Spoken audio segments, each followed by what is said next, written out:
नमस्कार साथियों, मैं अनीता श्रीवास्तव आपका हार्दिक अभिनंदन करती हूँ। श्रीमद् वाल्मीकि रामायण में आज का प्रसंग है नील के द्वारा प्रहस्त का वध। प्रहस्त को युद्ध की तैयारी करके लंका से बाहर निकलते देख शत्रुसूदन श्री रामचंद्र जी ने विभीषण से मुस्कुरा कर कहा, महाबाहो, यह बड़े शरीर और महान वेग वाला तथा बड़ी भारी सेना से घिरा हुआ कौन योद्धा आ रहा है? इसका रूप, बल और पौरुष कैसा है? इस पराक्रमी निशाचर का मुझे परिचय दो। श्री रघुनाथ जी का वचन सुनकर विभीषण ने इस प्रकार उत्तर दिया, प्रभो, इस राक्षस का नाम प्रहस्त है। यह राक्षस राज रावण का सेनापति है और लंका की 1/3 सेना से घिरा हुआ है। इसका पराक्रम भली भांति विख्यात है। यह नाना प्रकार के अस्त्र शस्त्रों का ज्ञाता, बल विक्रम से संपन्न और शूरवीर है। इसी समय महाबलवान वानरों की विशाल सेना ने भी भयानक पराक्रमी भीषण रूपधारी तथा महाकाय प्रहस्त को बड़े गर्जन तर्जन के साथ लंका से बाहर निकलते देखा। वह बहुसंख्यक राक्षसों से घिरा हुआ था। उसे देखते ही वानरों के दल में भी महान कोलाहल होने लगा और वे प्रहस्त की ओर देख देख कर गरजने लगे। विजय की इच्छा वाले राक्षस वानरों की ओर दौड़े। उनके हाथों में खड्ग, शक्ति, सृष्टि, शूल, बाण, मुशल, गदा, परिघ, प्रास, नाना प्रकार के फरसे और विचित्र विचित्र धनुष शोभा पा रहे थे। तब वानरों ने भी युद्ध की इच्छा से खिले हुए वृक्ष, पर्वत तथा बड़े बड़े पर्वत उठा लिए। फिर दोनों पक्षों के बहुसंख्यक वीरों में पत्थरों और बाणों की वर्षा के साथ साथ आपस में बड़ा भारी संग्राम छिड़ गया। उस युद्ध स्थल में बहुत से राक्षसों ने बहुतेरे वानरों का और बहुसंख्यक वानरों ने बहुत से राक्षसों का संहार कर डाला। वानरों में कोई शूलों से और कोई चक्रों से मत डाले गए, कितने ही परिघों की मार से आहत हो गए और कितनों के फरसों से टुकड़े टुकड़े कर डाले गए। कितने ही योद्धा सांस रहित होकर पृथ्वी पर गिर पड़े और कितने ही बाणों के लक्ष्य बन गए, जिससे उनके हृदय विदीर्ण हो गए। कितने ही वानर तलवारों की मार से दो टूक होकर पृथ्वी पर गिर पड़े और तड़फड़ाने लगे। कितने ही शूरवीर राक्षसों ने वानरों की पसलियां तोड़ डाली। इसी तरह वानरों ने भी अत्यंत कुपित हो वृक्षों और पर्वत शिखरों द्वारा सब और भूतल पर झुंड के झुंड राक्षसों को पीस डाला। वानरों के वज्र तुल्य कठोर थप्पड़ों और मुक्कों से भली भांति पीटे गए राक्षस मुंह से रक्त वमन करने लगे। उनके दांत और नेत्र छिन्न भिन्न होकर बिखर गए। कोई आर्तनाद करते तो कोई सिंहों के समान दहाड़ते थे। इस प्रकार वानरों और राक्षसों का भयंकर कोलाहल वहां सब और गूंज उठा। क्रोध से भरे हुए वानर और राक्षस वीरोचित मार्ग का अनुसरण करके युद्ध में पीठ नहीं दिखाते थे। वे मुंह बाबा कर निर्भय के समान क्रूरतापूर्ण कर्म करते थे। नरांतक, कुंभहनु, महानाद और समुन्नत ये प्रहस्त के सारे सचिव वानरों का वध करने लगे। शीघ्रता पूर्वक आक्रमण करते और वानरों को मारते हुए प्रहस्त के सचिवों में से एक को, जिसका नाम नरांतक था, द्विविद ने एक पर्वत के शिखर से मार डाला। फिर दुर्मुख ने एक विशाल वृक्ष लिए उठकर शीघ्रता पूर्वक हाथ चलाने वाले राक्षस समुन्नत को कुचल डाला। तत्पश्चात अत्यंत कुपित हुए तेजस्वी जामवान ने एक बड़ी भारी शिला उठा ली और उसे महानाद की छाती पर दे मारा। बाकी रहा पराक्रमी कुंभनु। वह तार नामक वानर से भिड़ा और अंत में एक विशाल वृक्ष की चपेट में आकर उसे भी रणभूमि में अपने प्राणों से हाथ धोने पड़े। रथ पर बैठे हुए प्रहस्त से वानरों का यह अद्भुत पराक्रम नहीं सहा गया। उसने हाथ में धनुष लेकर वानरों का घोर संहार आरंभ किया। उस समय दोनों सेनाएं जल के भंवर की भांति चक्कर काट रही थीं। विक्षुब्ध अपार महासागर की गर्जना के समान उनकी गर्जना सुनाई दे रही थी। अत्यंत क्रोध से भरे हुए रण दुर्भद राक्षस प्रहस्त ने अपने बाण समूहों द्वारा उस महासमर में वानरों को पीड़ित करना आरंभ किया। पृथ्वी पर वानरों और राक्षसों की लाशों के ढेर लग गए। उनसे आच्छादित हुई रणभूमि भयानक पर्वतों से ढकी हुई सी जान पड़ती थी। रक्त के प्रवाह से आच्छादित हुई वह युद्ध भूमि वैशाख मास में खिले हुए पलाश वृक्षों से ढकी हुई वन्य भूमि सी सुशोभित होती थी। मारे गए वीरों की लाशें ही जिसके दोनों तट थे, रक्त का प्रवाह ही जिसकी महान जल राशि थी, टूटे फूटे अस्त्र शस्त्र ही जिसके तटवर्ती विशाल वृक्षों के समान जान पड़ते थे, जो यमलोक रूपी समुद्र से मिली हुई थी।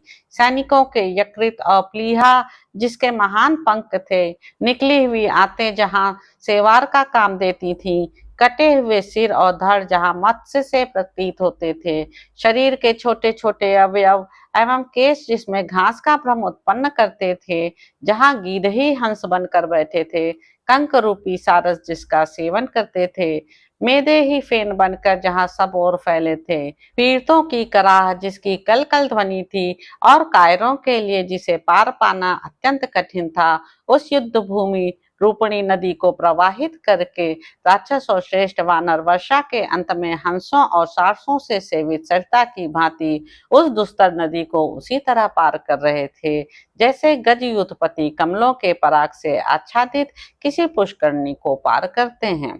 तदंतर नील ने देखा, रथ पर बैठा हुआ प्रहस्त बाण समूहों की वर्षा करके वेग पूर्वक वानरों का संहार कर रहा है। तब जैसे उठी हुई प्रचंड वायु आकाश में महान मेघों की घटा को छिन्न भिन्न करके उड़ा देती है, उसी प्रकार नील भी बलपूर्वक राक्षस सेना का संहार करने लगे।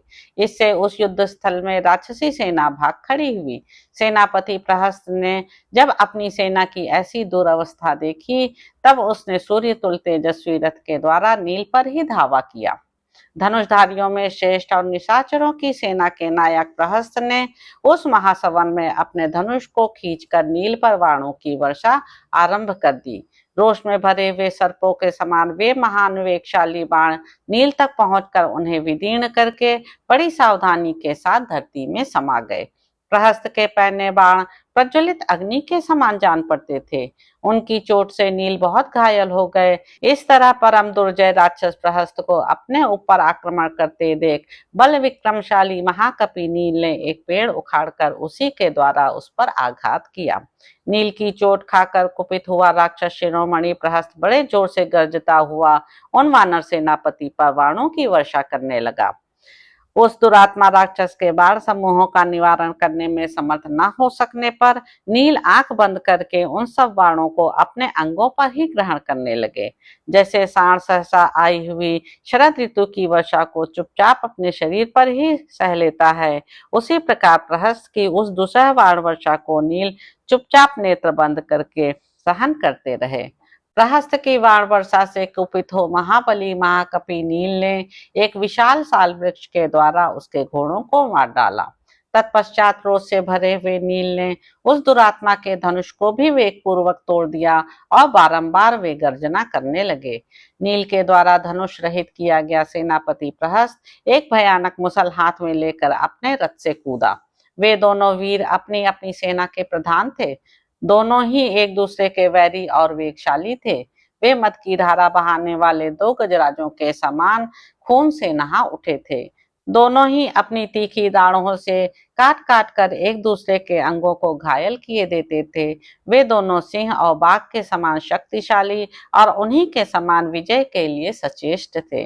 दोनों वीर पराक्रमी, विजयी और युद्ध में कभी पीठ न दिखाने वाले थे तथा वृत्तासुर और इंद्र के समान युद्ध में यश पाने की अभिलाषा रखते थे। उस समय परम उपयोगी प्रहस्त ने नील के ललाट में मुसल से आघात किया। इससे उनके ललाट से रक्त की धारा बह चली। उनके सारे अंग रक्त से भीग गए। तब क्रोध से भरे हुए महाकपि नील ने एक विशाल वृक्ष उठाकर प्रहस्त की छाती पर दे मारा। उस प्रहार की कोई परवाह न करके प्रहस्त महान मुसल हाथ में लिए बलवान वानर नील की ओर बड़े वेग से दौड़ा। उस भयंकर वेगशाली राक्षस को रोष से भरकर आक्रमण करते देख महान वेगशाली महाकपि नील ने एक बड़ी भारी शिला हाथ में ले ली। उस शिला को नील ने रणभूमि में संग्राम की इच्छा वाले मुसल योद्धि निशाचर प्रहस्त के मस्तक पर तत्काल दे मारा। कपि प्रवर नील के द्वारा चलाई गई उस भयंकर एवं विशाल शिला से प्रहस्त के मस्तक को कुचलकर उसके कई टुकड़े कर डाले। उसके प्राण पखेरु उड़ गए। उसकी कांति, उसका बल और उसकी सारी इंद्रियां भी चली गईं। वह राक्षस जड़ से कटे हुए वृक्ष की भांति सहसा पृथ्वी पर गिर पड़ा। उसके छिन्न भिन्न हुए मस्तक से और शरीर से भी बहुत खून गिरने लगा, मानो पर्वत से पानी का झरना झर रहा हो। नील के द्वारा प्रहस्त के मारे जाने पर दुखी हुए राक्षसों की वह अकंपनीय विशाल सेना लंका को लौट गई। सेनापति के मारे जाने पर वह सेना ठहर न सकी। जैसे बांध टूट जाने पर नदी का पानी रुक नहीं पाता, सेना नायक के मारे जाने से वे सारे राक्षस अपना युद्ध विषयक उत्साह खो बैठे और राक्षस राज रावण के भवन में जाकर चिंता के कारण चुपचाप खड़े हो गए।